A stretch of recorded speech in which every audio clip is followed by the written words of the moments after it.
Okay, they're ready over there. Are you ready here? We're ready to rock and roll.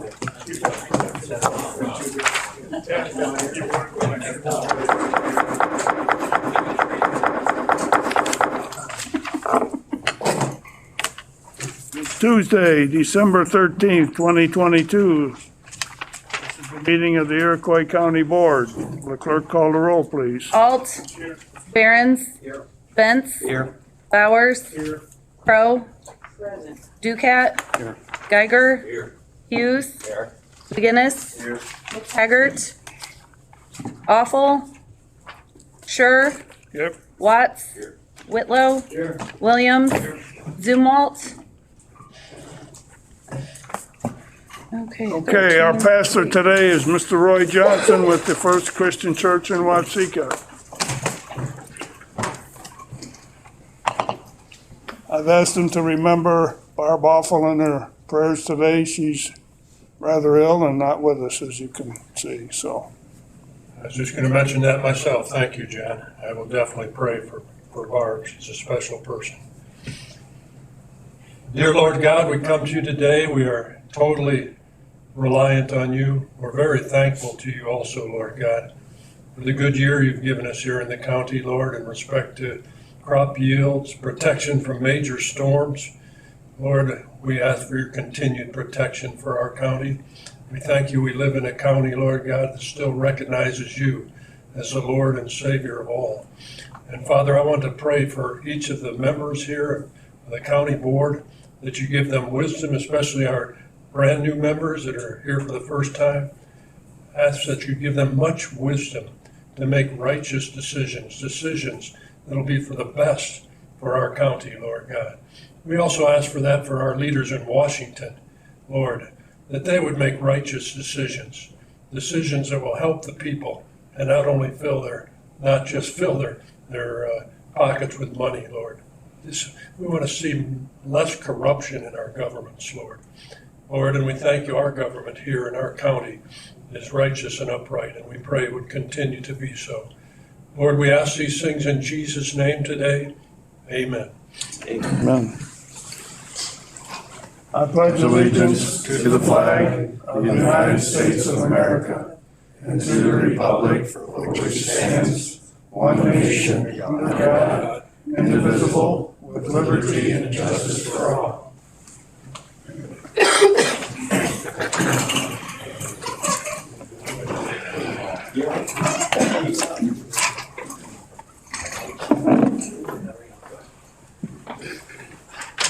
Okay, everyone has a copy of the agenda in front of them. Do we have a motion to approve the agenda? Mr. Chairman, I'd like to make a motion before you do that to put H. First, we want to get a motion to approve the agenda, then we can I'll change be it. quiet. Okay. Mr. Williams is making a motion to approve the agenda. Mr. Hughes seconds. Now, Mr. Benz.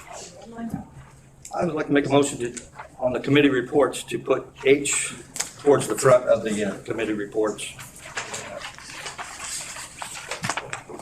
The truth and taxation. Okay. Is there a second to that motion? What was it again? He wants to move the truth and taxation report up to the beginning of the committee reports. I'm fine with that if nobody else is. Mr. Barron seconds the motion. Are there any questions or comments about that? Reason why we're doing it, or? What's the reason? What? Same question. What's, His reason is that he may not be able to stay long enough at the meeting this morning, I got you. so he's wanting to get that done sooner rather than later. So are we gonna put that ahead of A? Yes, be the first committee report. Any other questions on the motion? If not, all in favor say aye. Aye. Opposed, same sign. Motion passes. We need another one to approve the Since agenda. it's open, yeah. Okay. Now we have already a motion and a second about approving the agenda, so all in favor say aye. Aye. Opposed, same sign. That takes care of the agenda. I believe everyone has received a copy of the minutes from our November 9th session, as well as the organizational session on December 5th. Do we have a motion to approve those minutes? Mr. Geiger, is there a second? Mr. Benz, are there any questions or changes, whatever, regarding the minutes? Seeing none, all in favor say aye. Aye. Opposed, same sign. That motion passes. Next is payroll. We have a motion to approve the payroll.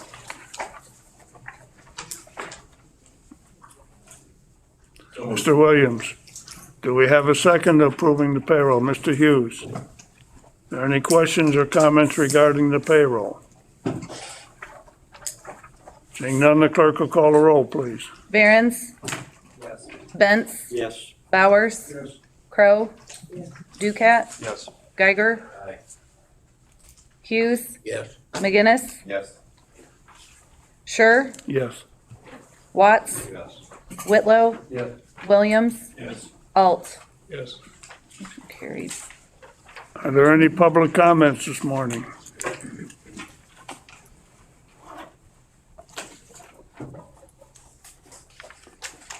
Seeing none, we'll forego the chairman comments, move on to outside organization reports. Do we have any outside organization reports this morning? I don't see any. Mr. Mc, 708. yep, go ahead. You can do it from there if you Okay. wish.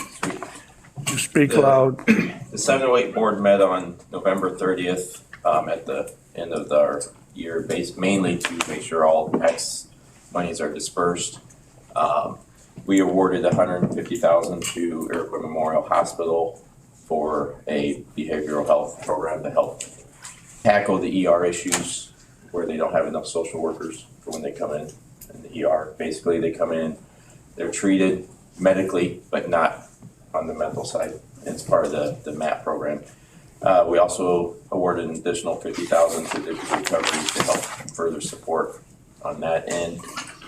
And we finalized our applications for the schools, for the groups to apply for the $10,000 that we set aside. So that has been pushed out through the regional board. I've already heard from a couple schools inquiring about it. So next meeting is, I forgot to write it down, be in February, last Monday of February. Okay, thank you. Thank you. Are there any other outside organization reports this morning? Mr. Alt? I can't think of the name of it now. It's the Veteran Services over here. It's been so long ago, I didn't remember. Volunteer Services. Yeah. Met on November 16th. I forgot to pick it up and review my report, so it's going to be very brief. But there's 260 active claims at this time.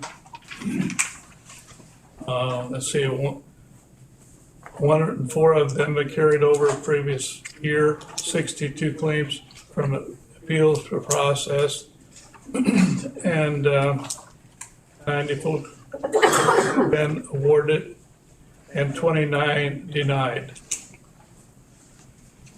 In fiscal year 2022, there was positive awards totaling $1,053,248. $761,879.88 in retro pay. In other words, these veterans should have been getting this money and didn't know to claim until our director helped them out and got a claim. They got back money in this county of that amount of money. By the way, all of this came to this county, whether it was spent here or not, probably was, because these are veterans from this county. Okay, I misspoke when I said it's volunteer assistance, it's veterans assistance. So don't mind me speaking a few times here, sir, because I didn't review this before tonight. Yeah, that's fine. There are 13 veterans financially assisted in 2022. Commissioner using Facebook, newspapers, and radio advertisements. She's been a very busy person. We continue to advertise on WIGQI, WGFA, and the Times Republic. This year we had sponsored the graduation salutes as well as the Memorial Day salutes.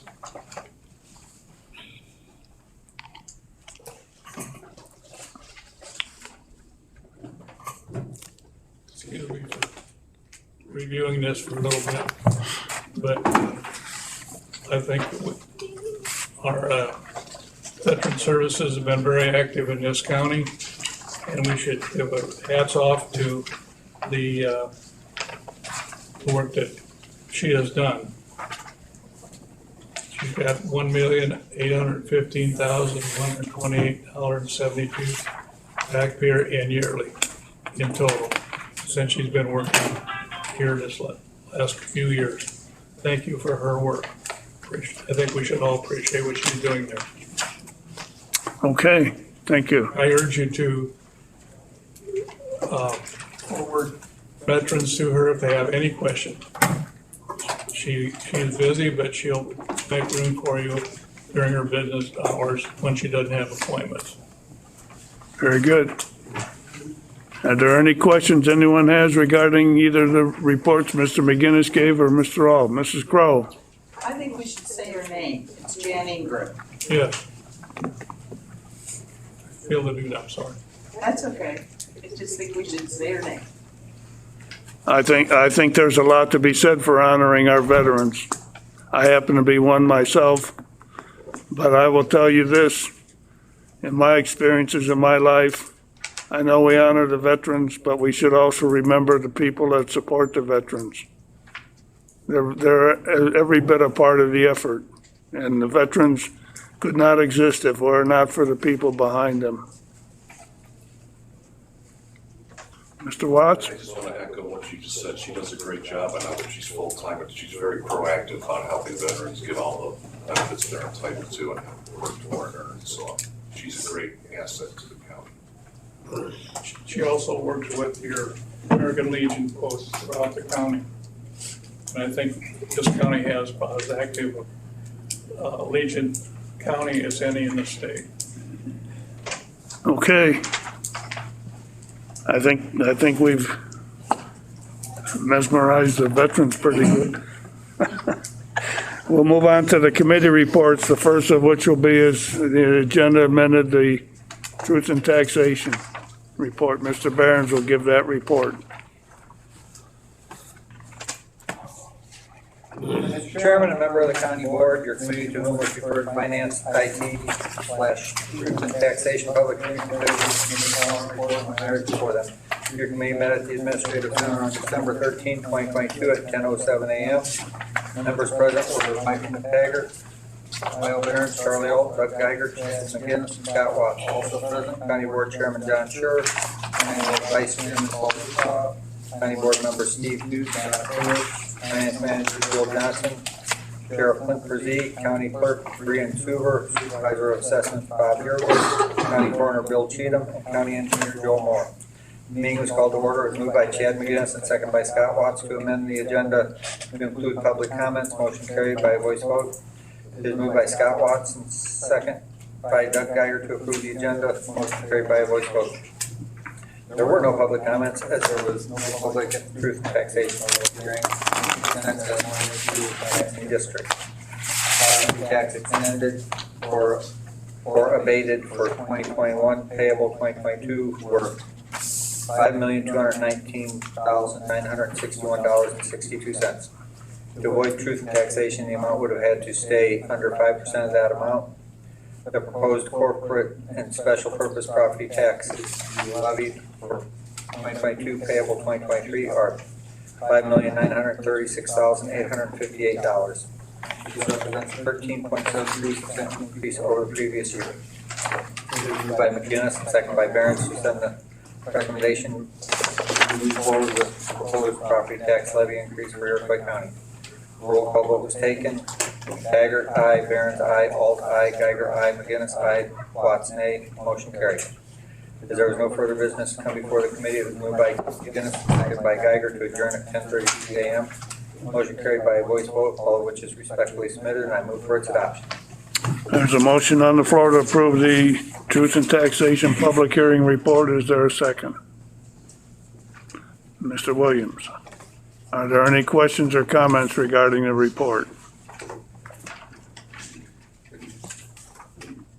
Seeing none, the clerk will call the roll, please. Benz, No.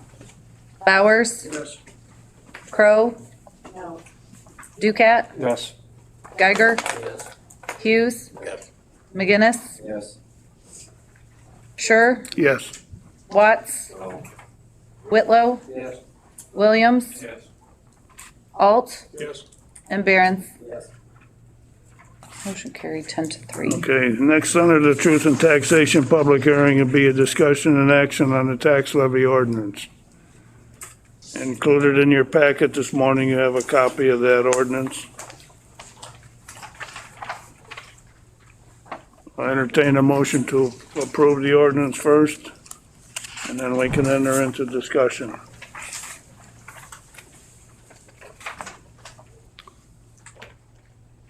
Do we have a motion to approve the tax levy? Mr. McGinnis, is there a second?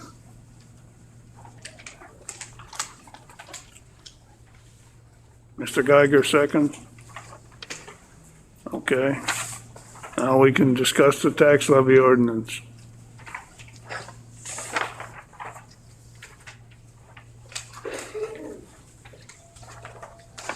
Are there any comments anyone wishes to make or questions regarding the ordinance? All the figures, we have the 13.7 baked in, throughout the ordinance.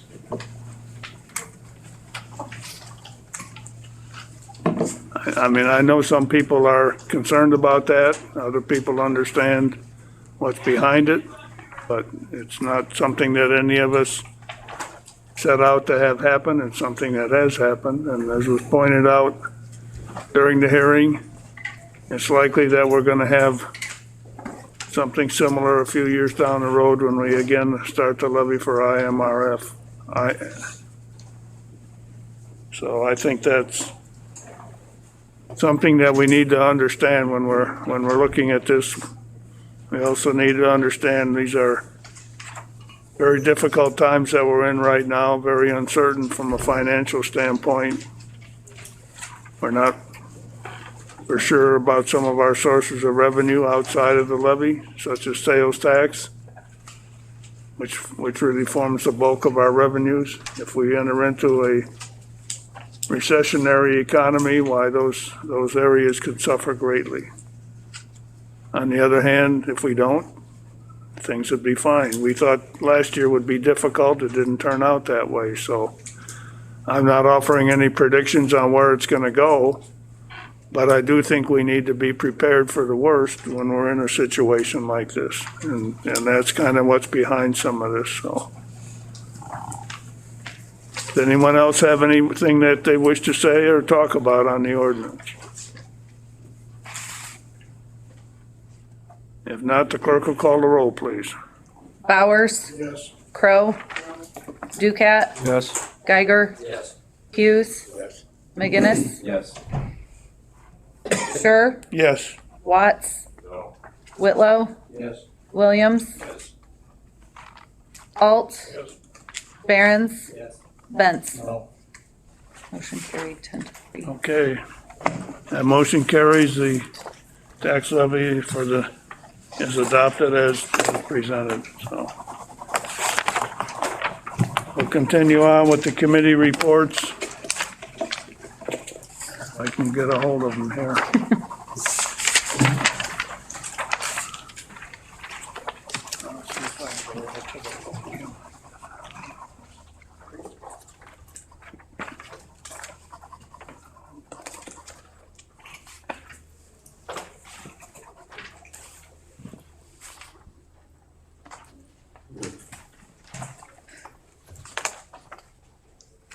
Okay, policy and procedure. Members of the county board, your committee, to whom would prefer policy and procedure, would I believe to submit the following report on the matters before them. The committee met at the Administrative Center on December 1, 2022 at 9 a.m. Members present were Sure, Bard, and Alter. Lyle Barron, Charlie Alt, and Michael McTaggart were absent. Also present, Finance Manager Joe Johnson and ETS Director Eric Raymond.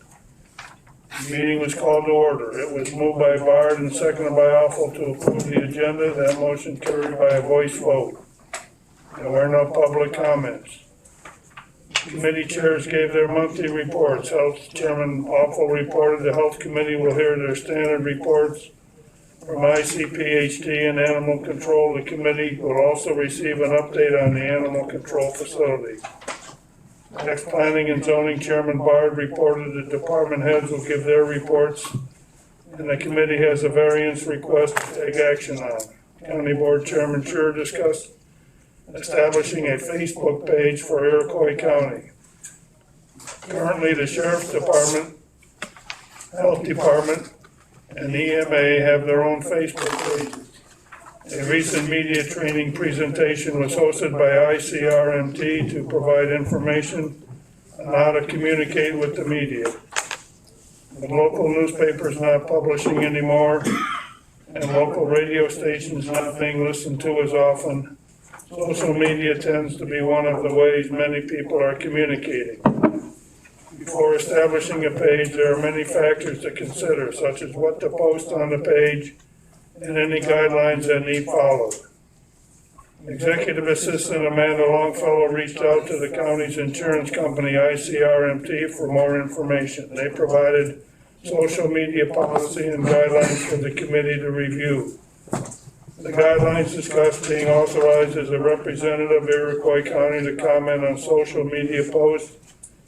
ICRMT also provided documentation from the Illinois Secretary of State, Illinois State Archives, which explains records, retention, and disposal. Longfellow said she will be speaking with the Health Department, Sheriff's Department, and EMA about how their Facebook pages are set up and maintained.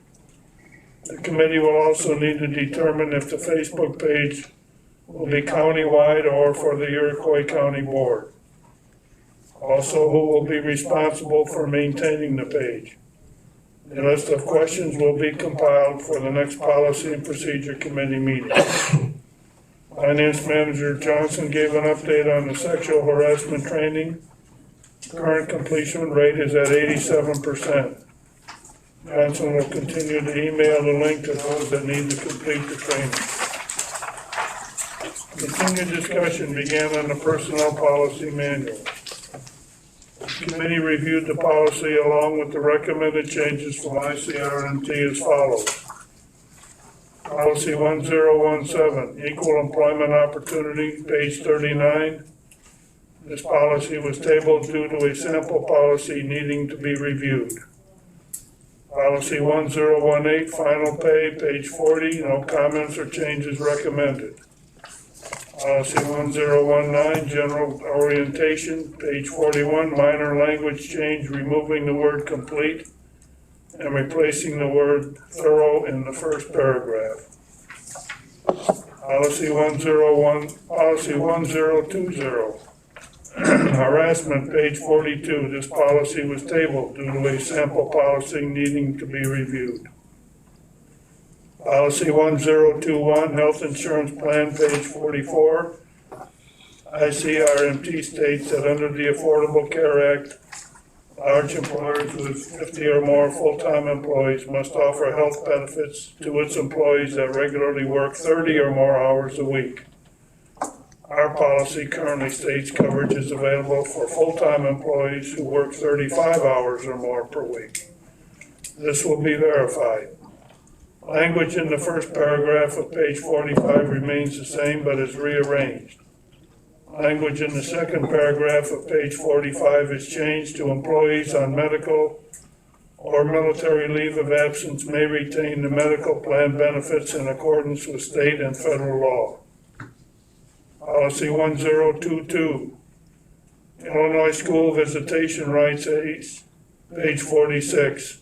Paragraph 1 wording is changed to school conferences, behavioral meetings, or academic conferences. Page 2 strikes out regulation required by and adds who has worked at least a half-time schedule for 6 consecutive months. Paragraph 5 strikes out unless employees and adds an employee may, and also adds or may make up the time off if a reasonable opportunity to do so exists. Policy 1023, Immigration Law Compliance, page 48. Language changes throughout the policy, strikes out citizenship and adds identity and employment authorization. Policy 1024, Infection Diseases, page 49. ICRMT recommends the county consider adding a paragraph specific to COVID-19, such as the following.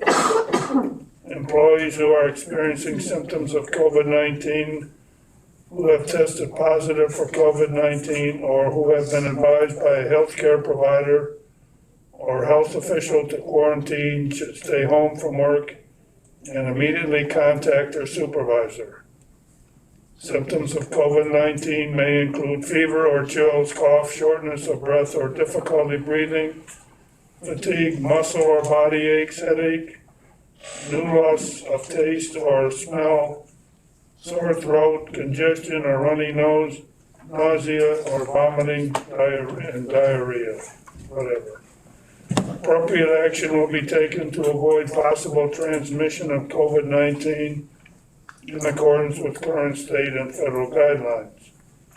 The committee opted not to include the COVID-19 clause into the policy.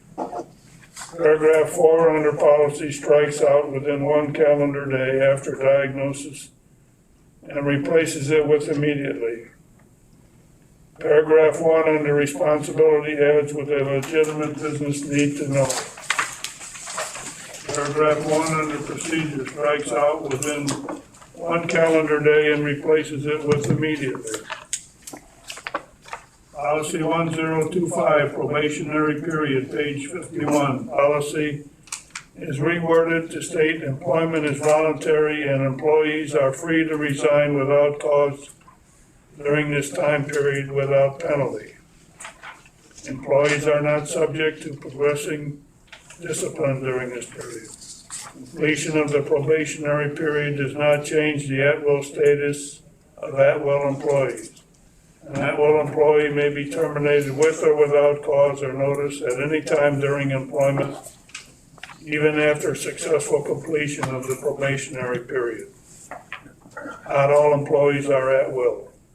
Employees who have due process protections under a collective bargaining agreement or pursuant to statute must be provided with written notice of the charges against them, an explanation of the employer's evidence, and the opportunity to contest the charges at a hearing before being terminated. His or her was replaced with its under responsibility. Policy 1026, investigations, page 53. The purpose paragraph was reworded to read, the county seeks to ensure compliance with policies and may, in its discretion, conduct an investigation to determine whether any policy has been violated. Paragraph 1 under policy strikes, as far as workplace harassment is concerned, and is replaced with, in some cases, including but not limited to cases of suspected harassment or discrimination. The second paragraph adds, in violation of county policy. The third paragraph strikes, their willingness to participate in this investigative technique is mandatory, and failure to cooperate is replaced with failure to participate in a required interview within the county may result in disciplinary action up to and including termination. The next sentence was revised to read, an employee's failure to answer any questions will be considered a refusal to cooperate with the investigation and may lead to disciplinary action up to and including termination. Paragraph 4 strikes, those persons who the county has reason to believe have engaged in actions contrary to the policies or best interest of the county will be subject to termination and replaced with violation of county policy, will subject an employee to disciplinary action up to and including termination. Paragraph 5 strikes, make every effort and if replaced with take steps to add adds to the extent permitted by law and to the extent feasible, while also conducting a thorough investigation. Also, the paragraph strikes, however, employees are not entitled to total confidentiality since the information obtained may need to be corroborated by another employee. The investigator will not, however, divulge any unnecessary information. The sentence, conversely, employees who are interviewed during an investigation are expected to maintain the integrity of the investigation by keeping the investigation confidential, was updated. Paragraph 1 of responsibility strikes directly or indirectly in the incident or activity under and replaced with or have information that is relevant to. Paragraph 2 of responsibility typically strikes the need to have access to it and replace it with a legitimate need to know. Paragraph 2 of procedure strikes every statement will be put in and replaced with employees who make a complaint, who are accused of misconduct, or who have relevant information may provide a written statement which will be provided to the investigator. The remainder of the paragraph has been removed. Paragraph 3 strikes, if the complaint is anonymous, a preliminary investigation will be completed, and the interviewer will, as soon as practical, prepare a memorandum containing all the information relative to the complaint and is replaced with in certain cases, including but not limited to complaints of discrimination and harassment. The county will conduct an investigation even if an anonymous complaint has been received. The next paragraph offers a consent statement for employees to sign for investigations. ICRMT said they do not recommend this as a search of the employee's person and personal belongings could result in a constitutional claim for unreasonable search and seizure under the Fourth Amendment. Because the county is a public employer, it must respect the employer's right to be free from unreasonable search and seizure. ICRMT does recommend providing employees with a Garrity notice before requiring them to provide information in the context of an investigation where the conduct alleged could result in criminal charges. The Garrity notice will be reviewed further at a later date.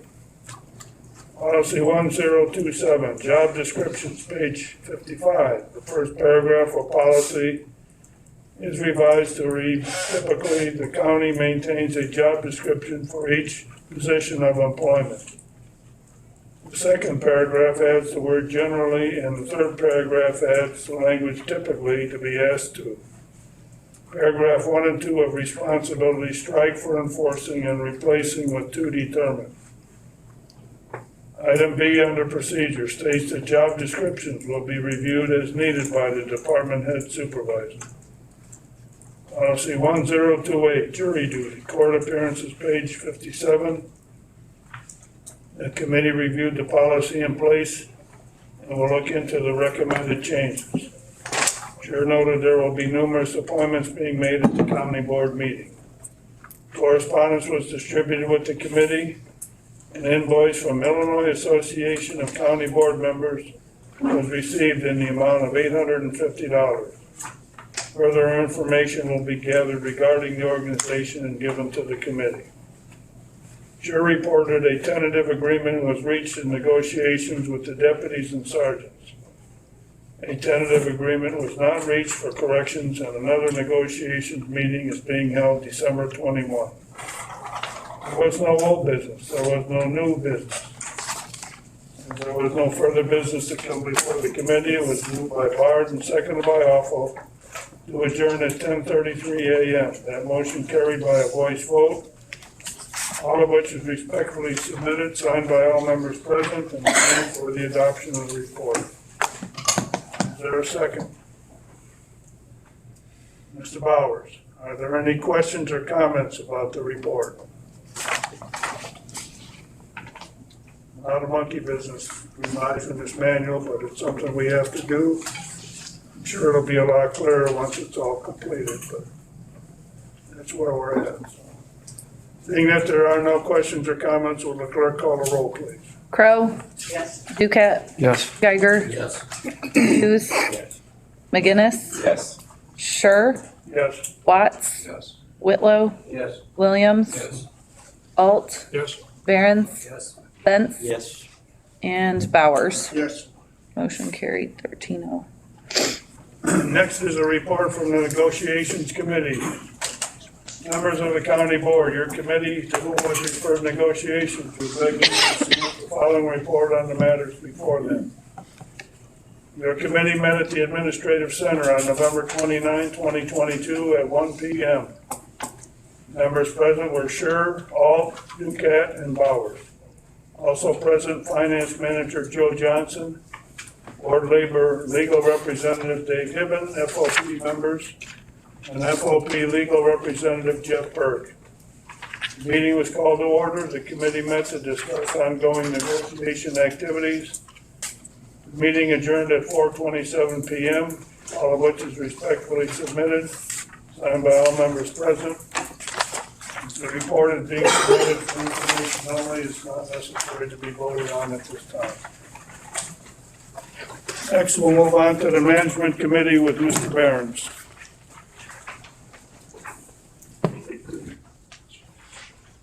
Run on my truck.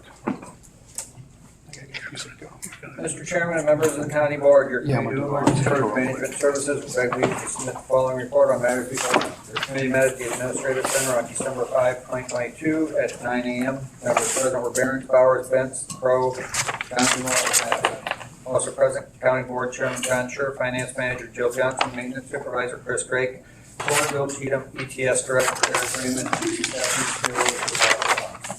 meeting was called to order. It was moved by Donna Crowe and seconded by Paul Bowers to approve the agenda. Motion carried by voice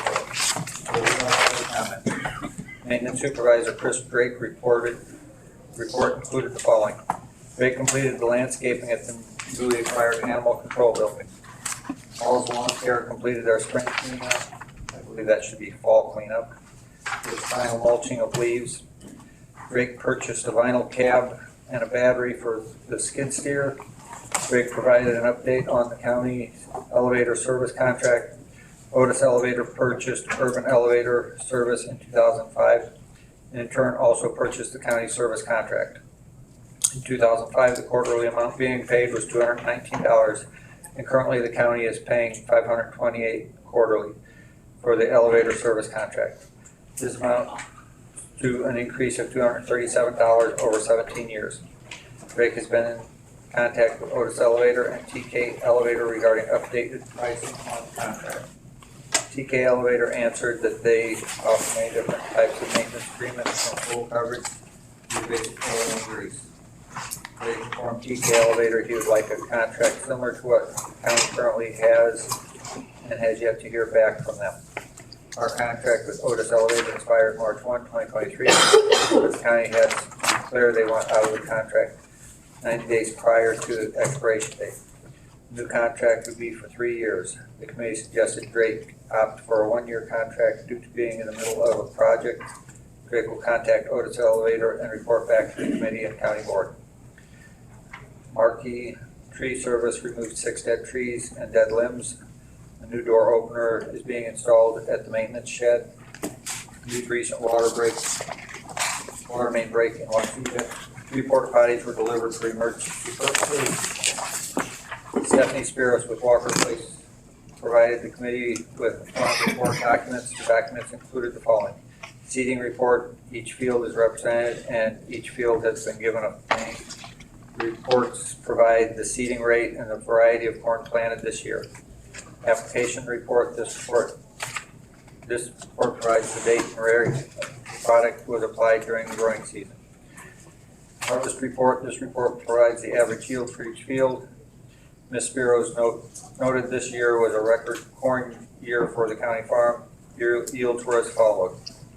Watseka Southwest, 226 bushels per acre. Watseka Southeast, 225 bushels per acre. Watseka South, 199 bushels per acre. Watseka North, 228 bushels per acre. Watseka Northeast, 232 bushels per acre. Watseka Northwest, 235 bushels per acre. Management Chairman Behrens informed Ms. Burrows of the recently approved tiling project for the county farm, and the contractor should have been in contact with Walker Place to determine crop damage. Ms. Burrows stated she has not yet been contacted. Donna Crowe suggested a follow-up call be made to Hendricks Drainage and provide them with contact information for Walker Place.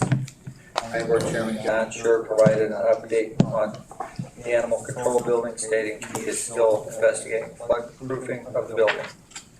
The building is serving its purpose as far as housing the animals that are picked up. Parents questioned the waste disposal finance manager Jill Johnson said she contacted Kankakee Disposal for a dumpster. They are scheduled for pickup twice a month without a contract at $55 per month. The Watsika Animal Hospital sign will be taken down for possible use in the future. Schur gave the committee a list of locations that have been considered for relocating the morgue. They're as follows: Roxy's Cafe in Clifton. The committee viewed this location in October. While the building is suitable, there are a number of items that need to be done to get the building in a condition that we would want it to be in order to inhabit it. Proposals have been received for some of the work that needs to be done. Items needing repair or replaced are 2 new overhead doors, new gutter system with leaf guard, windows, and siding.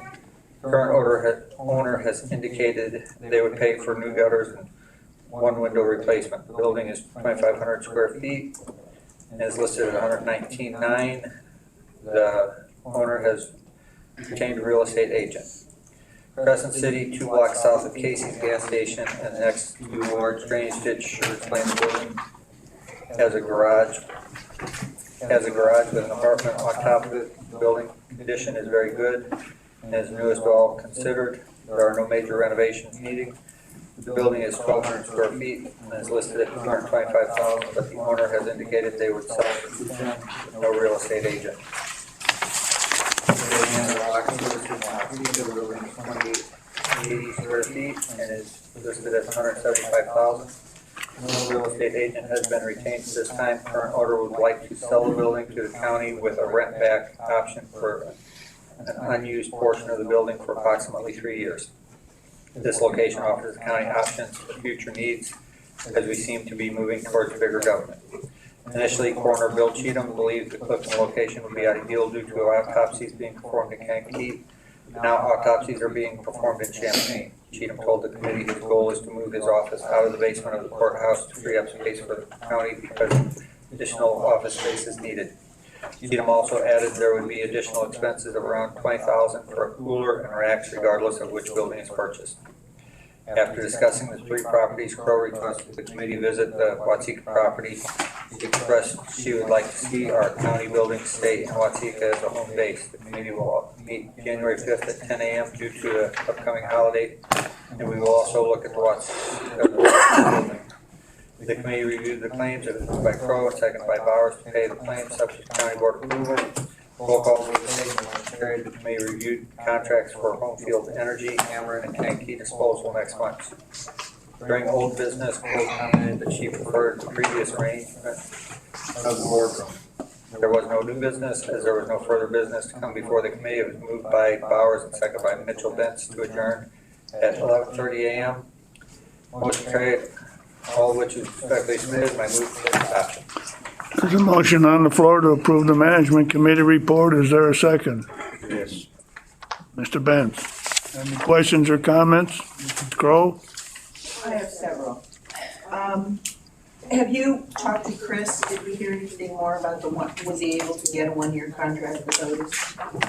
I don't know that have the answer to that. Okay. On page 2, where it says Schur gave the committee a list of locations,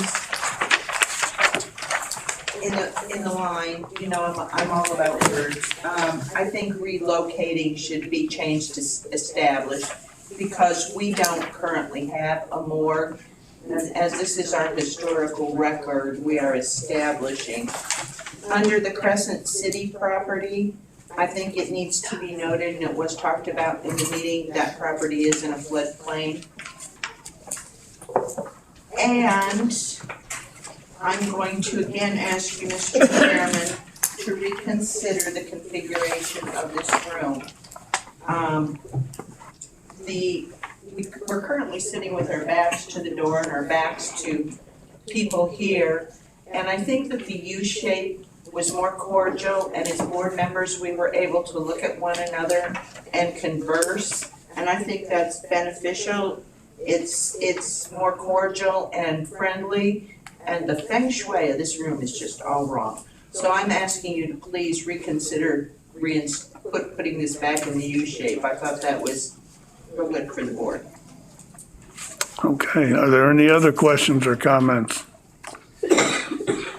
Seeing none, the clerk will call the roll, please.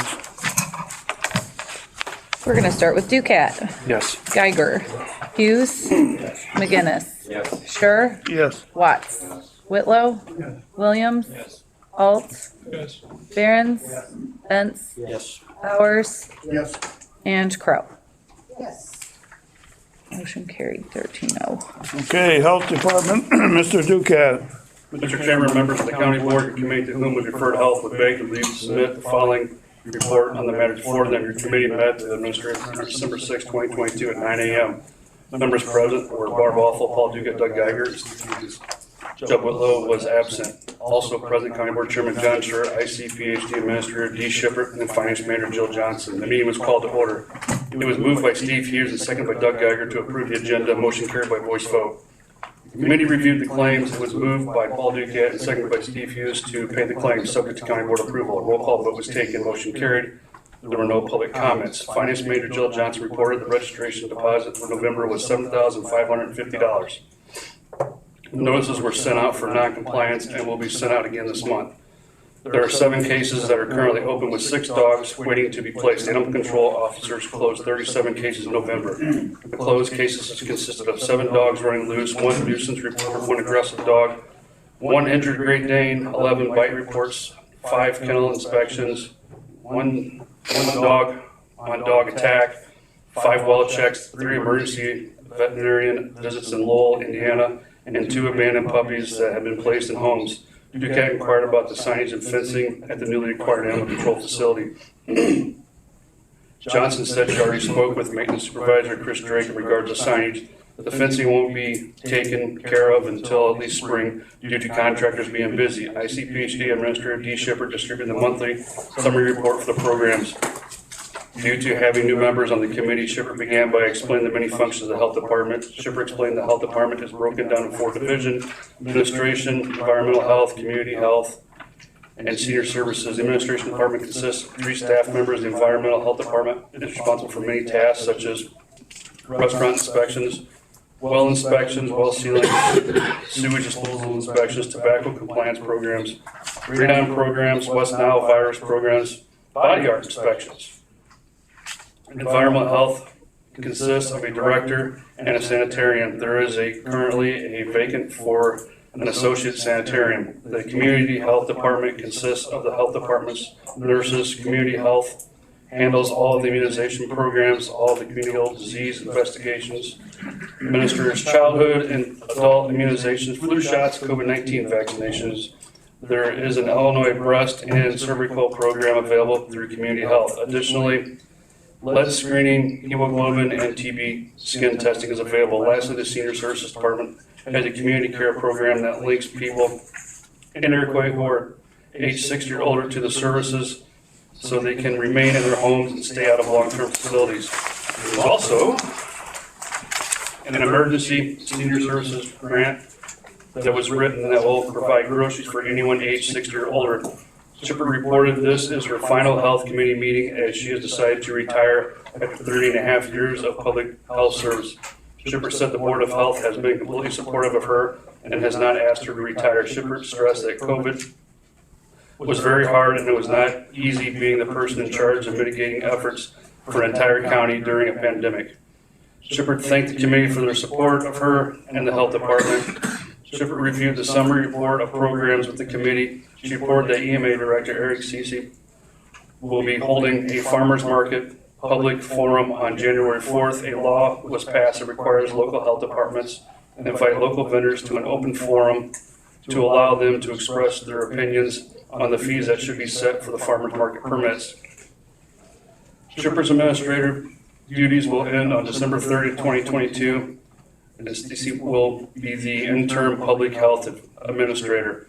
Shippert intends to retire at the end of February 2023. There is no old business. During new business, a quarter report of Abra was given to the committee for the review. As there was no further business to come before the committee, it was moved by Duquette, seconded by Geiger to adjourn at 9:34 a.m. Motion carried by a voice vote, which is also respectfully submitted, and I move for its adoption. So motion on the floor to approve the Health Committee report. Is there a second? Mr. Geiger, are there any questions or comments regarding the Health Committee report? Being none, the clerk will call the roll, please. Geiger. Hughes. McGinnis. Sure. Yes. Watts. Whitlow. Williams. Alt. Yes. Barron's. Bentz. Bowers. Crow.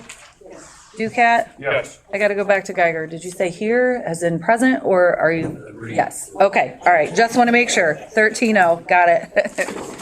Okay, next is the tax and zoning report. Mr. Ducat.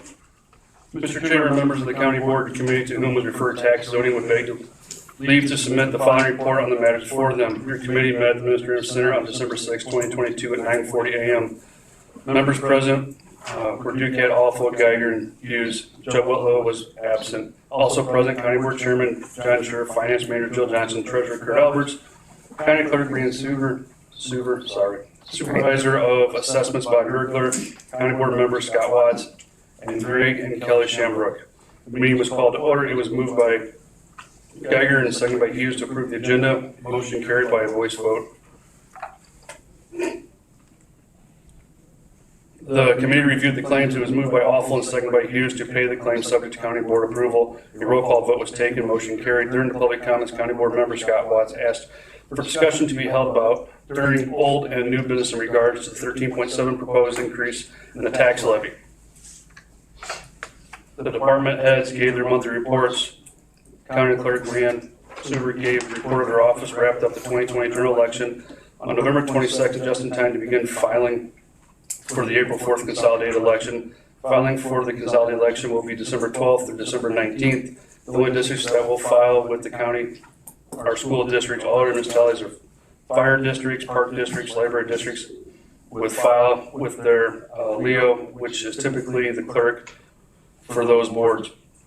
Suber added that levy filing is picking up and the last day to file on the last Tuesday of December. Reminders were to be mailed to jurisdiction. Waste hauler stickers are due at the end of the month. Notices were sent to the waste haulers and reminders were sent to those that have not complied. Suber said the county clerk's works in conjunction with the health department in regards to the waste haulers. Should be The health department performs the inspections on all of their trucks and then gives final approval to the stickers to be issued. The initial letter for the statement of economic interest will be going out at the beginning of the year. Lastly, Suber reported her office has been e-recording documents since October and the process is going well. This includes all documents that are not property transfers. Suber hopes to implement e-recording for land transfers sometimes at the end of 2023 or the beginning of 2024. Treasurer Kurt reported the final tax distribution was completed in November. Chief Deputy Doggett retired at the end of November. After 28 years of employment with the county, Alberts hired Riddle as a new chief deputy in the treasurer's office. Alberts is also hiring a deputy clerk in his office. Supervisor assessments by Gergler reported board of review is in session right now and is taking complaints. The last day to file complaints is December 22nd. Gergler addressed the truth in taxation hearing scheduled for Thursday. He stated that based on some of the questions he has received from board members, a majority of the county board members do not understand the levy process at all. Gergler stressed the levy process is a function of the county board, not a function of the finance office or the assessment office. If taxpayers attend non-planning meeting on Thursday and ask specific questions, Gergler fears members of the county board will be unable to answer their questions. Finance Manager Jill Johnson and Gergler will be at the meeting, but Gergler reminds the committee that this is not their responsibility to answer their questions. Gergler added the county board puts a painstaking amount of time through the finance department with the budget process. This is understandable and they do a great job. However, this is just a guideline. The levy is the money and it is the actual money we function on. During the levy process, it should be known who is asking for what and what their purpose for using that money is for. The county is asking for almost 14% increase over last year's extension. There are several factors that are involved with this number. Yurgo said he has all the information, but he is not responsible for the levy and will not be held liable for a problem with the tax levy. As noted last year, the issue with the health department levy, Yurgler said he is attending these meetings and the $90,000 was the requested amount. The health department had ample time to change or disagree with the amount levied and didn't. When the levy was distributed, the health department wanted to know where their money was and immediately questioned Johnson. The county board voted and passed the levy but didn't supply much input in the process of making the levy. The former board member, Dale Schultz, who is also the tax committee chairman, took a great interest in the levy. He knew the levy, he understood it, and he could explain it. Since Schultz has retired from the board, no one from the board has stepped up to take an interest. Yurgler urges the county board as a whole to find somebody on the tax committee or within the board that is willing to learn the levy process. Johnson explained her role in the levy process to the new members, stating she reaches out to the entities for their levy request. Once a request is received, the information is entered into a worksheet that is presented to the board after Yurgler has given Johnson the EAV. Johnson said this is typically done in October. The budget process is where a lot of her time and efforts are spent. Johnson also added that a couple of years ago, it was decided to levy $0 for the IMRF due to having excess in our funding.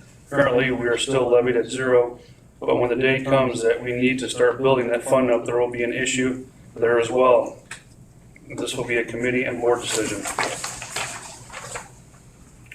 The planning and zoning report for November was distributed to the committee as follows. Building permits, November 2022, agricultural 1, residential 0, wind tower 0. Building permits, FY 2022, residential 62, agricultural 13, wind tower 0. Building inspections, November 2022, 4.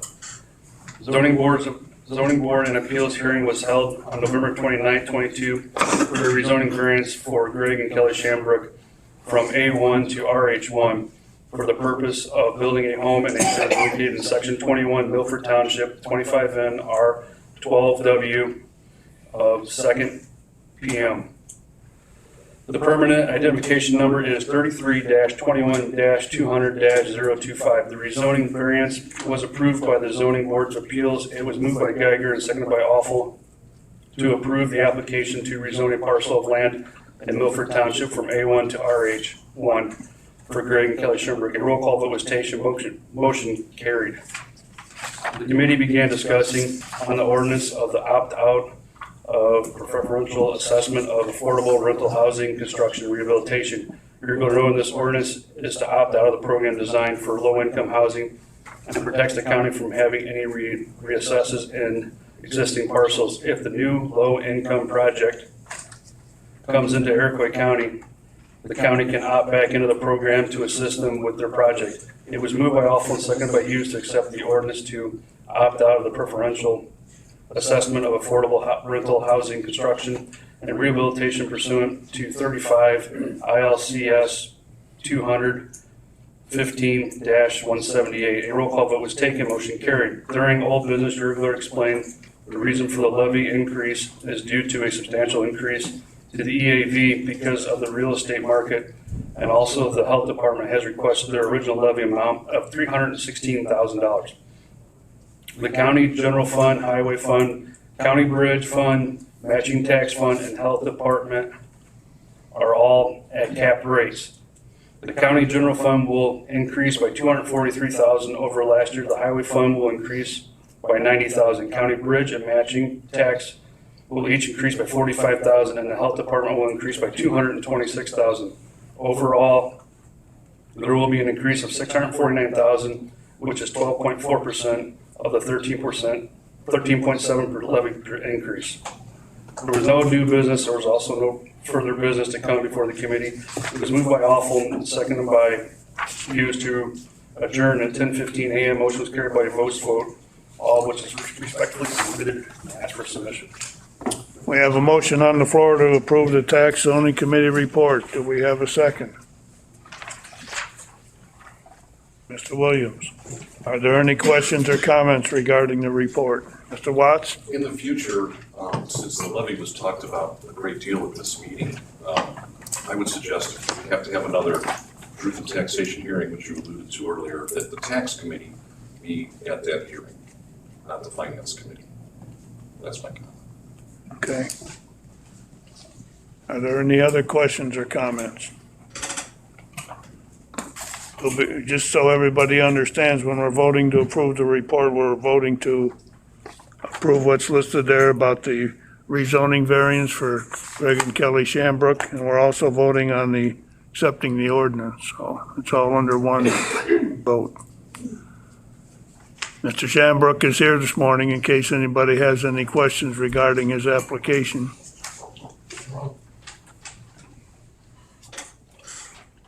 Seeing none, the clerk will call the roll. Hughes. Yes. McGinnis. Yes. Sure. Yes. Watts. Yes. Whitlow. Yes. Williams. Alt. Barron. Benz. Bowers. Crow. Ducat. Yes. Geiger. Yes, ma'am. Motion carried, 13-0. Okay, Judicial Committee, Mr. Whitlow.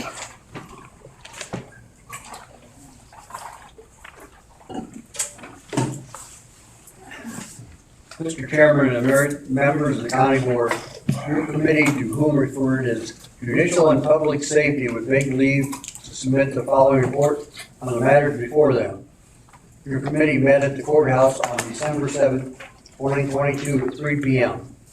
Members present were Whitlow, Hughes, Watts, and Williams.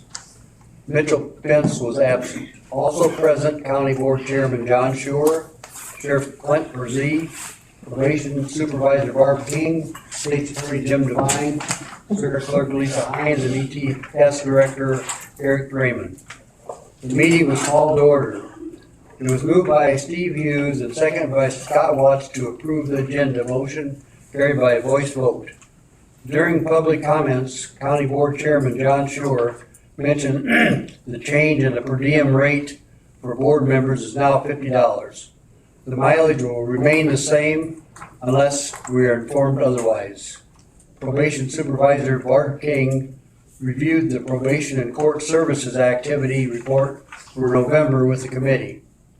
State's Attorney Jim Devine reported to the committee it is sometimes difficult for him to provide updates on his cases due to confidentiality.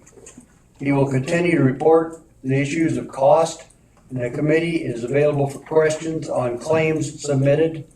Devine was able to state the murder case in Sheldon of 2019 is still pending, but it probably will not go to trial until March. Schur inquired about the use of body cameras and when the deputies will begin using them. Devine says that we have to have them by July 2025. Further conversation was held about the body cameras as far as shared responsibility between the sheriff's office and the state's attorney's office. This would also lead to requiring additional space and additional personnel. Raymond Williams inquired about a cost analysis in regarding to the Safety Act, and perhaps other state attorney's offices would share the reports with Devine. Lastly, Devine reported he still has a vacancy in his office for assistant state attorney with a starting salary of $64,000. Circuit Clerk Lisa Hines distributed her monthly report for November to the committee for their review. A total of $31,199.32 was received in fines and fees. $2,405.03 was received from Paycourt, and $543.45 was received from iDrop. Hines explained that they keep 30% of the total they collect for the county, and what they are not able to collect, they will send to iDrop for collections, which allows for tax refunds to be withheld. Sheriff Clint Brzee presented his monthly report to the committee as follows. Body cams for the jail. Pilot program going well, and Brzee is looking into the funding. Still working on radio solutions. Received 4 ballistic shields from funds provided by Nexus, 2 rifle and 2 pistol, along with 1 door ram and entry tool set. We now have a total of 6 ballistic shields, 3 rifle and 3 pistol. Working on a new CAD jail report writing system. Sergeant Starkey was promoted to lieutenant on December 1st. Brody Reifenberg was hired as correctional officer December 1. We now have 3 correctional officers working day shift, with 1 being 8:30 to 4:30 p.m. CO Supervisor Claudia Garcia will primarily handle medical and transports. This will reduce overtime and liability for the county. Possibility of partnering with DCFS to hire a deputy to assist them with home visits. Providing the resource recovery cards at the jail to inmates upon release. Install grab bars for the main floor jail bathroom shower to assist inmates who need special accommodations. Working on policy rollout with Power DMs due to Safety Act. New updates on Safety Act as of December 2nd. 41 arrest intakes in jail, 32 male, 8 female, 1 male juvenile. December jail population, daily average population of 26. Average length of stay, 74.63 days. 20 male, 5 female, 2 ankle bracelets. December medical, 4 hospital emergency room prompt care visits this month, 12 mental health visits to the jail, 20 nurse practitioner visits every other Thursday, 4 public health, medical, and intake exams every Thursday, 2 dentist visits, 1 IMH lab, 5 telehealth visits, 2 Duendine Clinic in Kankakee methadone. Jail overtime for December, 104.75 hours paid, 97.5 hours to comp. Part-time hours for December, 99.5. Brzee noted that due to lack of staff in the health department, they will no longer be able to provide services for the inmates. Iroquois Memorial Hospital will be taking over the service. ETS Director Eric Raymond distributed his monthly report to the committee. Raymond informed the committee he has rehired a former employee to fill the telecommunicator vacancy, and they will begin December 21st. There was no old business. There was no new business. The committee received the claims. It was moved by Hughes and seconded by Watts to pay the judicial and public safety claims, subject to county board approval. The roll call vote was taken. Motion carried. There was no farther business to come before the committee. It was moved by Watts, seconded by Williams to adjourn the meeting at 3:44 p.m. Motion carried by voice vote. All which is respectfully submitted, signed by members present, and I would move for the adoption. There's a motion on the floor to approve the judicial report. Is there a second? Mr. Hughes. Mr. Watts? You have a question? No, I seconded it, I'm sorry. Okay. So Hughes put his arm. I was just pointing with my thumb back. Okay. Mr. Watts seconded, I guess. Are there any questions or comments regarding the report? Seeing none, the clerk will call the roll, please. McGinnis, Yes. Sure, Yes. Watts, Yes. Whitlow, Yes. Williams, Yes. Alt, Yes. Barron's, Yes. Bentz, Yes. Bowers, Yes. Crow, Yes. Ducat, Yes. Geiger, Yes. and Hughes. Yes. Motion carried. You know, All right, Finance IT, Mr. Behrens. Mr. Chairman and members of the county board, your committee to whom was referred Finance IT would beg leave to submit the following report on matters before them. Your committee met at the Administrative Center on December 8, 2022 at 9 a.m. Members present were McTaggart, Barron, Alt, Bowers, Geiger, Chad McGinnis, and Scott Watts. Also present, County Board Chairman John Schubert, County Board Vice Chairman Paul Dukoff, County Board members Donna Crow and Steve Hughes, Finance Manager Jill Johnson, Sheriff Clint Frazee, County Clerk Brian Suber, Supervisor of Assessments Bob Yergler, County Engineer Joel Moore, EMA Director Eric Stacy, Myron Munyon with Compass Insurance, and Susie Werner with Lone Star Insurance. The meeting was called to order. It was moved by Paul Bowers and seconded by Doug Geiger to approve the agenda. Carried by a voice vote. There were no public comments. Myron Munyon with Compass Insurance discussed that building values can be changed, offered assistance with making those changes to the liability policy to help reduce costs. Susie Werner with Home Star Insurance reported that there was a good turnout for open enrollment. The switch from benefit planning consultants to Envision has been completed. She reminded the committee that the deductibles with Blue Cross Blue Shield reset January 1.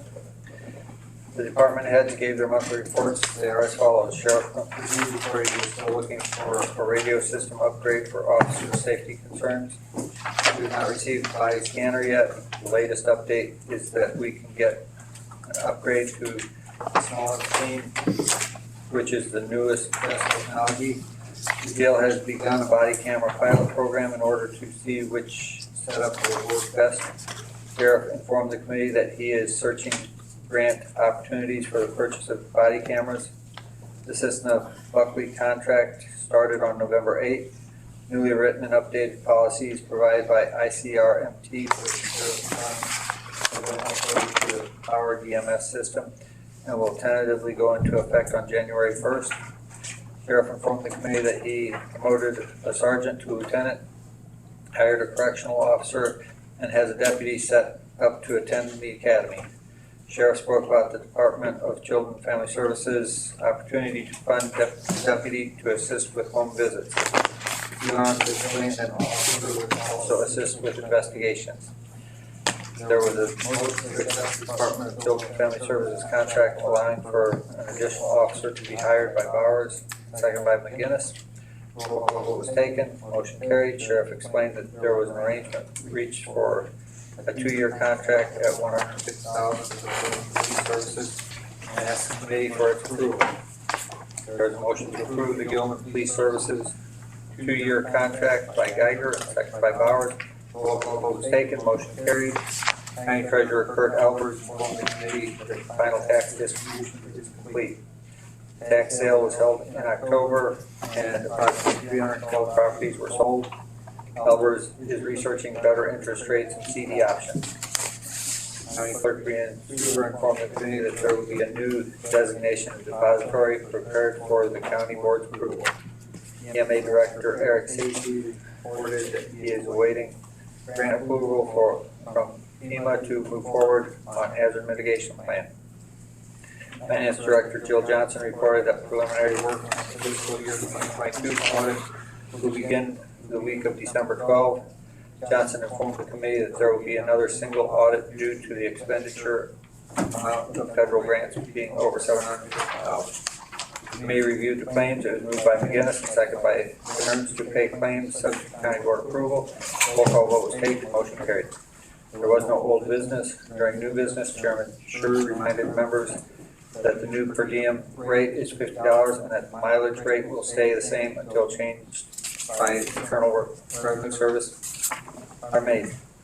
McTaggart asked that discussion on the joint dispatch fees and public safety fund be put on the agenda for next month. There is no further business before the committee. It was moved by Burns, seconded by Watts to adjourn at 9:54 a.m. Motion carried by a voice vote, all of which is respectfully submitted. I move for adoption. There's a motion on the floor to approve the Finance IT Committee report, seconded by Mr. Geiger.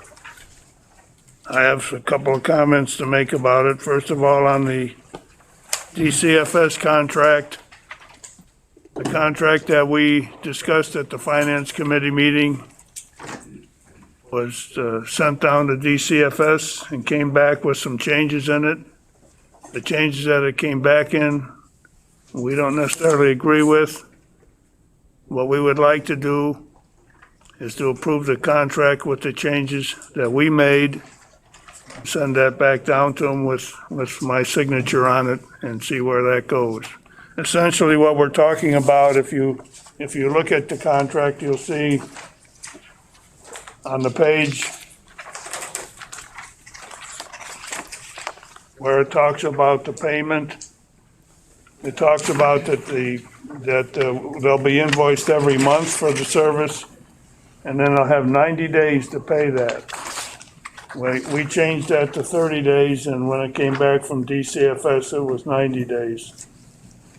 To me, it makes no sense at all when we're submitting an invoice every month that they have 90 days to pay it. They can build a tremendous backlog that way, so we're changing it back to 30 days. And then on the signature page that they sent back, I think you can see, if you look at it carefully, that they have 2 lines there for the sheriff to sign and none others. It's the policy of this county that when we have agreements like this, that the county board approves, that the county board chairman signs the contract as well as the sheriff. So what we will do is prepare a new signature page along those same lines and also make the change about the terms of payment. So everybody understands that's what we're talking about as far as voting on. The other thing I wanted to point out about in the report that we'll be voting on is the designation of depositories. That's actually a number 2. That's a number 2 item, so that'll, after we vote on this, we'll bring that up, okay? So if everybody understands what I just explained, if there's any other questions or comments, now will be your time. Mr. Watts? The crux of it is, they wanted to have 90 days to pay, and we think it should be 30. That's Correct. the main thing. Correct. And in the signature, they did not include the county board chairman's signature on the page. They had 2 lines for the sheriff, and Who's doing these talks back and forth? Is it you or the sheriff? the sheriff is the one that's been primarily handling that, yes. Yeah, I would hate to lose out on this.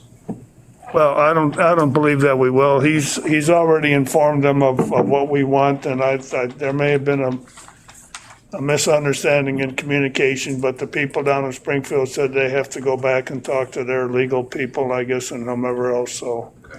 I'm sure we'll get this straightened out in the next couple of days. So, that say it pretty well, Sheriff? Yes. Okay. Yeah, she said that the adding of your signature shouldn't be a problem. The only thing that was above her head was the 90 days. Yep. So, and that may be typical in a state contract, I don't know.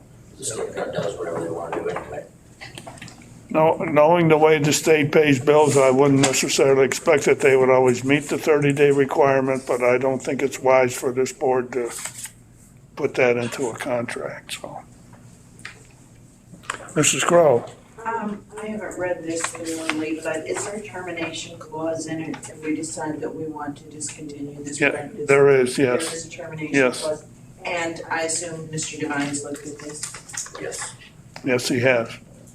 Okay. It was actually 30 days. I requested a 90-day termination. So if we could sign it as we would present it, that'll just push it through. But if it's 30 days or 90 days. It's in there. Okay. Are there any other questions or comments? Mrs. Crowe? I wanted to wait till one topic was exhausted before I asked my other question. Jill, the single audit for the expenditures, grant funds being over $750,000, is that to a one department or is that in the aggregate? It's a combination of a couple. In the first go around, the trigger was the contact tracing with the health department, but we've also had ARPA spending, and then there's a couple other federal grants that kind of, we definitely are gonna be over with the ARPA money Okay, right. alone. So there will be a couple of, at least two in the single audit. They'll let me know which ones they wanna focus on. I can tell you right now, it's most definitely gonna be the ARPA grant. And then I don't know what other ones they'll pick, but they'll pick a couple of the other grants that the county has and we'll let you know. Okay, thank you. Are there any other questions or comments? Seeing none, would you call the roll, please? Sure. Yes. Watts? Yes. Whitlow? Yes. Williams? Alt? Yes. Barron? Yes. Spence? Yes. Bowers? Crow? Yes. Ducat? Yes. Geiger? Yes. Hughes? And McGinnis. Yes. Carried. Okay, next on our agenda is this designation of depositories, which you have in your packet here, that we need a motion to approve. Mr. Watts makes that motion. Is there a second? Mr. Powers?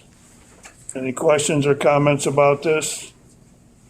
I believe it's something that we normally need to do, but it also, we had to remove that broker, what was their name?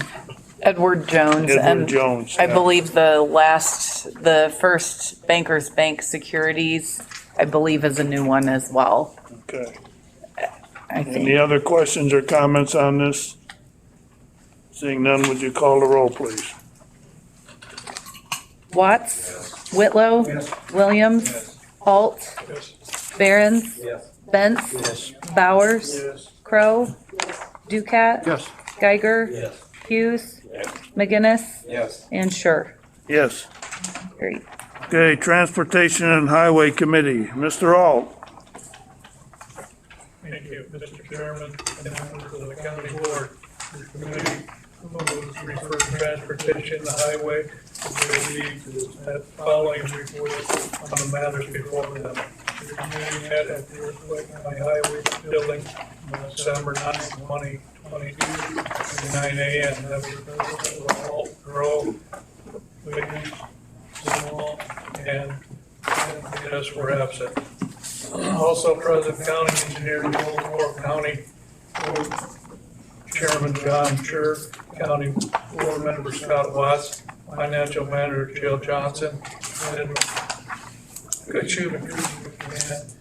with McCann Concrete, Dylan Carley with Earthquake Paving Company, and David Johnson. Meeting was called to order. Under public comment, David Johnson spoke to the committee about the improvements of snow removal on County Road 2000. He also wanted to comment roadside mowing, which helps reduce snow drifting and increases drivers' visibility. Johnson did have concerns on some of the road shoulders drops, stating that they can create dangerous driving conditions. He especially spoke of the conditions of Darrow Road. He stated that the road is rough and narrow, and especially semi-truck experiences difficulty in driving on it. County Engineer Joe Moore explained that that there are 321 miles of roads in the county that is responsible for, and decisions are often made assuming the amount of traffic used and the road's condition. Moore stated that the cost to fix some of these roads correctly would cost up to $12 million. It's just not there. So maintenance is completed on county roads when necessary. It was moved by Donna Crowe and second by Raymond Williams to approve the agenda. Motion carried by a voice vote. County Engineer Joel Moore and open bids for the Concord TVP bid section 18-08-108-02-BR. Earthquake Paving Corporation, $632,022. County Engineer Joel opened bids for the Joy section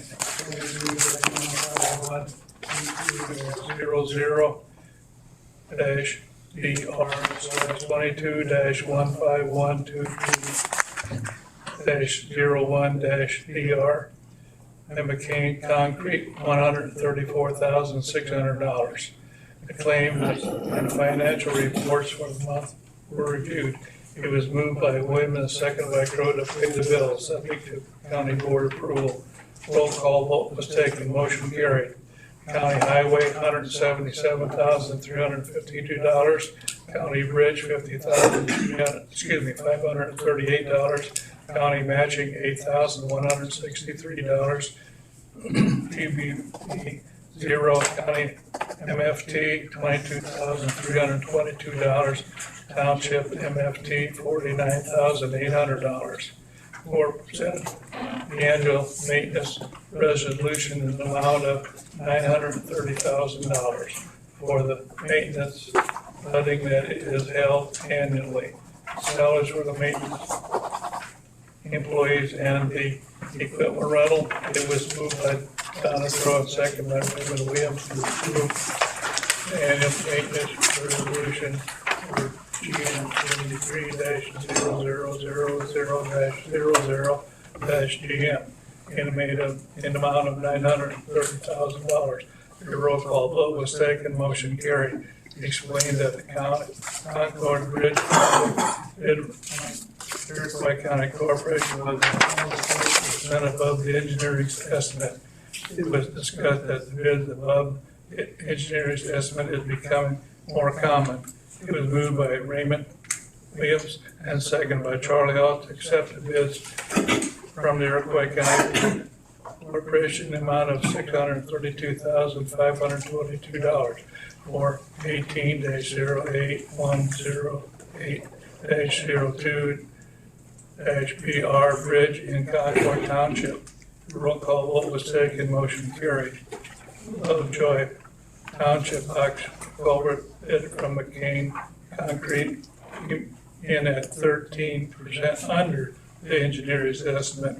It is moved by Crowe and seconded by Williams to accept the bid from McCain Concrete in the amount of $134,600 for 22-15-122-0-DR/22-15122-01-BR box culvert in Lovejoy Township. Roll call vote was taken, motion carried. There was no new business, there was no old business, as there was no new business. Become for the committee, it was moved by Crowe and seconded by the Williams to adjourn at 9:47 a.m. Motion carried by a voice vote, all of which is respectfully submitted. And I move for its adoption. The motion on the floor to approve the Transportation Highway Committee report. Is there a second?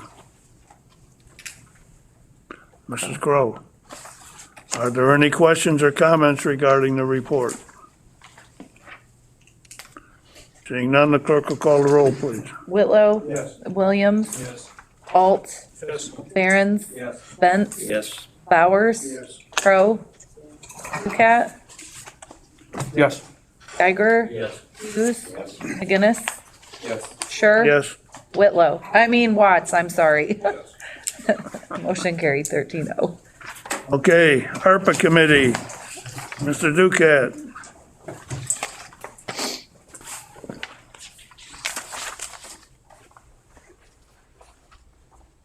Mr. Chairman and members of the county board, the committee who was referred, ARPA would beg to leave submit the following report on the matters before them. Your committee met at the Administrative Center on December 5th, 2022 at 11:36 a.m. Members present: Ducat, Alt, Crowe, Awful, and Sure. Also present, Finance Manager Jill Johnson, Treasurer Kurt Alberts, County Board Member Mitchell Vince, Kathleen Ashland with our Abra, and Cheryl Davis with the Martin Township, Wayne Wagner with Buckley American Legion, Randy Giggle, and Ben Potts with the Village of Clifton, and Joe Young. The meeting was called to order. It was moved by Sure and seconded by Crowe to approve the agenda. Motion carried by a voice vote. During public comments, County Board Member Mitchell Vince spoke on behalf of the Natural High Singing Group. The group has not been in front of the committee yet, but Vince believes their application request is for a worthy cause and their organization serves the entire county. They have not yet requested a lot of funding. They have not requested a lot of funding, and Vince asked the committee to consider the application. ARPA Chairman Paul Ducat read a thank you letter from the Whiskey Creek Drainage District. The committee began their review of the ARPA applications as follows. Application number 75, Abra. Executive Director Katie Ashline provided the committee with the financials for 2018 through 2021. and 2 copies of quotes for the fire alarm equipment and the door replacement. After further review of the financials, it was decided to focus on the quotes provided rather than a revenue loss. It was moved by Scher and seconded by Awful to adopt a resolution awarding $11,160.80 to Abra. A roll call vote was taken, motion carried. Application number 80, Township of Beaverville. Johnson explained the Township of Beaverville is dealing with the theft of service incident. They were awarded funds for their township building. A down payment of $10,300 was given to Tharp Garage Doors, but the work is not being completed. The owner of the company has since been incarcerated in Pulaski County. Township of Beaverville has provided Johnson with a copy of the canceled check and the invoice. State's Attorney Jim Devine is aware of the situation. The Township of Beaverville wanted the committee to be aware of the situation as well. Application 110, Martinton Township. Cheryl Davis with Martinton Township explained the application submitted in the amount of $228,332 is for the replacement of the current cold storage building. Their current storage area is the original township and the building was built in the 1930s. In the late 70s, a shop area was added on and the township building became a storage area. Davis explained the building is now to the point of needing to be replaced. The funds requested will be used to tear down the old building and they will build around the newer shop area. They would also like to have an office area which will eventually be made handicap accessible and would like to move the polling place into the township shed. Davis said the current polling location is at the fire station and there's a threshold that is difficult for wheelchairs to get through. Davis provided 2 bids for the committee for the work being done. Crow asked if the township has any funds to contribute to the project. The township has approximately $250,000 allocated for the project. Scher reviewed the bids presented and requested further details on the materials being used. Crow added that the committee has tried to help townships with the request. This request is in excess of what has been spent with other townships. The committee requested Davis provide them with a detailed materials list. Application number 111, Byron Hickerson, Legion Post 432 in Buckley. Wayne Wagner with the Legion Post in Buckley explained their application as for the replacement of windows to create a better efficiency in the building. Quotes were provided for the committee to review. It was moved by Charlie Alton and seconded by Scher to adopt the resolution awarding $22,504.46 to the Byron Hickerson Legion Post number 42. The roll call vote was taken, motion carried. Application number 116, Village of Clifton, Clifton Community Pool. Randy Giggle and Ben Potts with the Village of Clifton were in attendance and provided 2 quotes for the pool liner requested in their application. They stated work can begin in the pool liner in the spring as long as the temperature is 6 degrees or higher. It was moved by Paul Duquette and seconded by Crow to adopt a resolution awarding the Village of Clifton Community Pool $89,710. A roll call vote was taken, motion carried. There was no old business during the new business. The next ARPA meeting was set for February 6th at 10 a.m. There was no further business to come before the committee. It was moved by Scher, seconded by Awful to adjourn at 12:43. Motion carried by voice vote. All of which is correctly submitted and asked for its signature. The motion on the floor to approve the ARPA committee report, seconded by Mr. Hughes. Are there any questions or comments on the report? Mrs. Crowe? Is, the fee regarding Beaverville Township, is he incarcerated in Pulaski County, Illinois? Indiana. Indiana. That's what I thought. I think we should add Indiana to that because it's.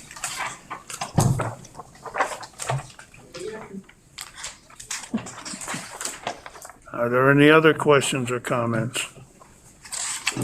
Seeing none, the clerk will call the roll, please. Alt, Yes. Barons, Yes. Bentz, Bowers, Yes. Crow, Ducat, Yes. Geiger, Yes. Hughes, McGinnis, Yes. Scher, Yes. Watts, Yes. Whitlow, Yes. Williams. Yes. Motion carried. 13-0. All right, next on the agenda are appointments. We need a motion to approve the appointments, Mr. Duquette. I'd like to make a motion to pull out number 12 for the appointments for a separate vote. Okay. Second one. Are you also making the motion to approve the remainder of the appointments or not? Yes. It's part of your motion. You believe so? Yeah. Okay, so you made a motion to pull and approve the other ones, And do a separate, and you're gonna do a separate vote on number Yes. 12. Okay. Okay. Let's first vote on the rest of the appointments. Except for number 12, under drainage. Does everybody understand that? Okay. All in favor, say aye. Aye. Opposed, same sign. That motion passes. Now we'll vote on number 12. All in favor, say aye. Could I make a point of order, please? Yes. I don't know this man. Has he been invited to come here? I mean, I have, you mean if I extended an invitation to him? anyway, No, I mean, I have no prior knowledge of this. is he the current drainage, director? He is current, yes. Mhm. Can you state his name, someone? yeah, Steve Barley. Thank you. Mrs. Crowe? I agree with Mr. Watts. I don't know this man, and I don't want to do a straight up yes or no vote. Just this morning, we were handed information that's, You want me to read it? it's true or not. I did read it. I did. Would you like me to? Huh? Would you like me to read it? Just, if he's not approved that today, doesn't mean he can't be approved in the future, correct? Correct. That's correct. So that would give everybody a chance to do their investigation of what they want to find out. Appointments don't come. Oh, that's right.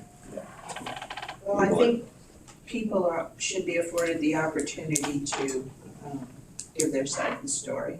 So, I don't know, it's just, I like to see processes be fair and not. Well, the opportunity for future is there. This is just saying today he would be appointed, but in the future he could.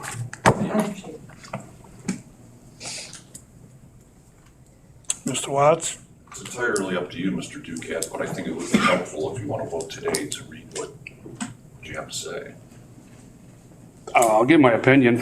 I have firsthand knowledge of this man proceeding to do things his way. He doesn't ask for permission. He does what he wants. He proceeded to put a drainage tile on my family farm without asking for permission, and it's illegal.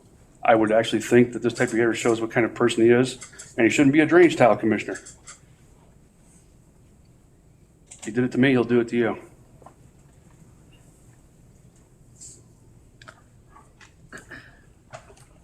Point of order question is, are we withdrawing, considering this nomination today, or are we voting yea or nay on the nomination? I'm a little confused on that.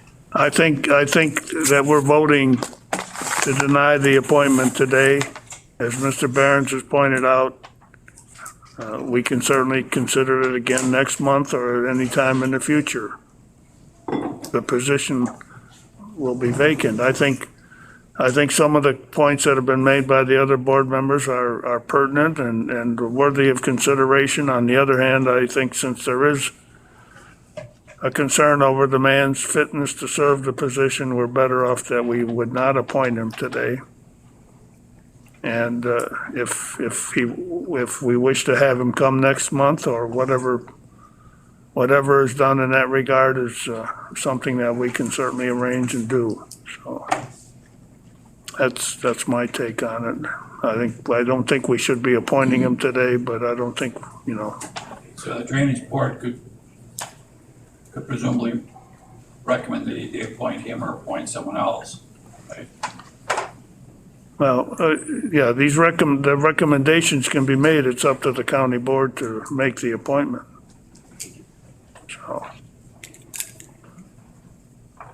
So if everyone understands this, then We don't have a motion or a the first or a motion, second. what? We don't have anything. No one's made a motion to do anything. Paul said to make a motion to deny the appointment. Do you have a motion to deny the appointment? Just to pull him out?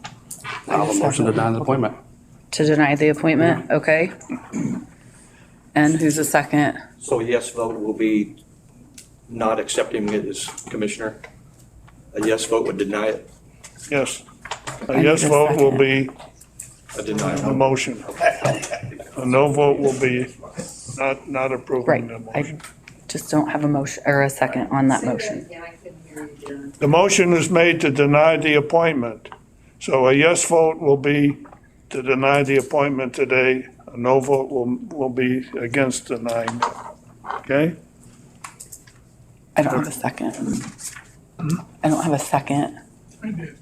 You did? Charlie seconded. Okay.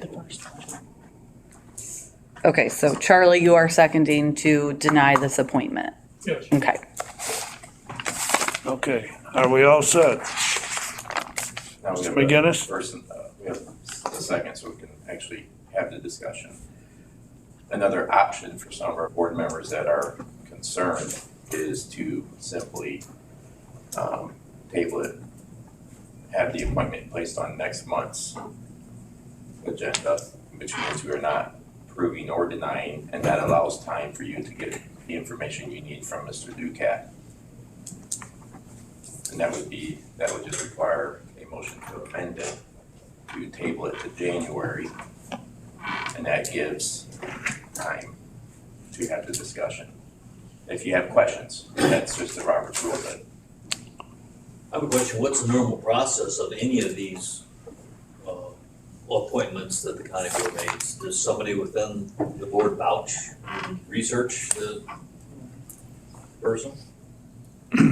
Not normally. Normally, these things are a matter of routine. The local drainage district would put a name forward then? What they do is they submit their bond and their oath through the circuit court. And then the circuit court provides us with the commissioners that provide their bond and oath. And then that's who moves forward for appointment. It can be the drainage district coming up with someone. It can be someone going to the, I would say they would go to the drainage board to ask for the appointment. But a lot of times it's hard to find commissioners for these appointments. Mrs. Crowe? So this commissioner has a board, correct, Paul? There should be he's on a board. trustees. So have you spoken to, and you know, I don't disagree with you, that would be very disturbing. I just am concerned with the process of everyone getting to address their accuser. So we've heard your story, and I don't doubt you, but have you gone to his board and talked to them about it? I have not. So I just feel as though there are a few more steps we need to take. I'm not advocating we appoint him today. There are definitely some questions here. I just want to be certain that we proceed with diligence. Okay. We have a motion and a second to deny the appointment. If the board would like to consider Mr. McGinnis's suggestion, then you want to vote against the motion. If you don't want to consider Mr. McGinnis's suggestion, then you want to vote in favor of it, and you want to deny it. It's getting a little complicated, but So if you don't deny it, then you approve it, don't you? no. We send it back if we do it. Then it goes by being, then it's just separated if you don't deny it. I move to amend the motion to table, push the appointment of Mr. Byerly to January for discussion. And anyone who supports amending the motion to reviewing the appointment in January, it's just basically like being tabled, but we are bringing it back up, and it allows questions to be answered. Allows Mr. Ducat to explain and meet, and it's just pushing it to next month. It's getting pretty complicated. It's complicated, It is but complicated. I don't want to second it, I'm just kind of being experienced in Robert's rules and hearing some of the concerns. So you're making a motion to amend Mr. Ducat's Yes. motion. table it to Nothing wrong with that. January. He's not being appointed, he's not being denied, it allows the board members with questions to be able to. Is someone willing to second your motion? Mr. Hughes is. Okay. Do we have any questions or discussion on the amended motion? Does Mr. Ducat, have the suggested amendment?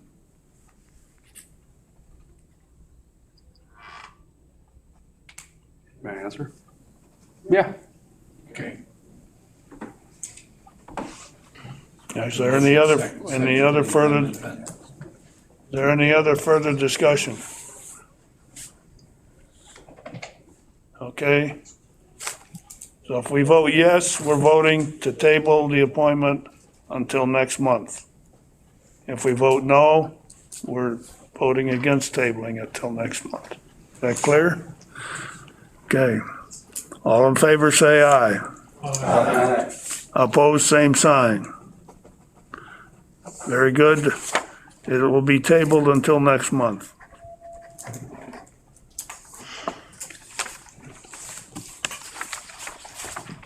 Moving on to the claims.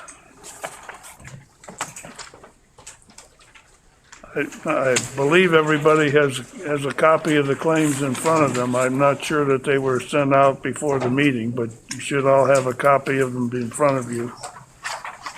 And so in addition to what you have in front of you, I was handed another claim this morning regarding the elections from the Kankakee Valley Publishing Company due to announcements and whatever that they have to make about the elections. Right, the early voting and notice of election, it's just a bill that was invoiced on 11/30, but we didn't receive it until the 9th. We will entertain a motion to approve the claims. Mr. Bowers. Second by Mr. Hughes. Are there any questions or comments regarding the claims? Yeah. How much is the bill for the printing? $108. It's just for like one I publication. apologize for not bringing. Thank you. Any other questions or comments about the claims? Seeing none, the clerk will call the roll, please. Barron's. Yes. Bentz. Yes. Bowers. Crow. Ducat. Yes. Geiger. Hughes. McGinnis. Yes. Sure. Yes. Watts. Yes. Whitlow. Williams. Alt.